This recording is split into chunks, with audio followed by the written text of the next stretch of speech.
So my husband was begging me to let him take our daughter to the pediatrician, and I was absolutely refusing. I'm going to tell you why, when I would have taken her, and what we did for her at home instead.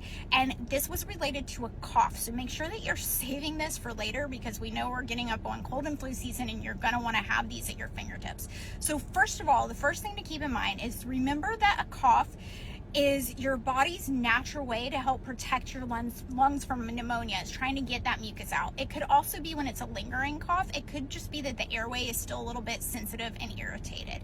And a normal cough can sometimes last up to 3 weeks. And so this was at about 2.5 weeks, and it felt like it was lasting forever. But here's why I kept her home.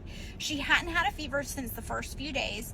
The nasal discharge had stopped, and she was otherwise acting fine. She was playing, eating, drinking, and it was slowly improving, even though it felt like it was taking forever.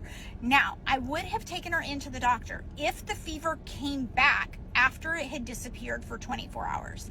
I would have taken her in if the nasal discharge was lasting longer than 2 weeks, if she was showing any signs of respiratory distress. For example, her nostrils were flaring, or her skin was pulling tight around her rib cage. Those are called retractions.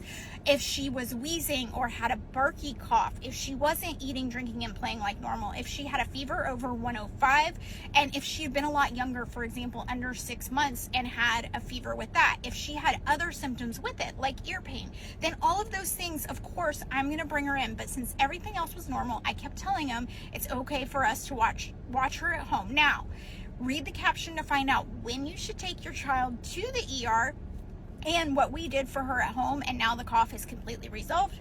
And again, make sure that you save this for when you need it, when your child has a cough.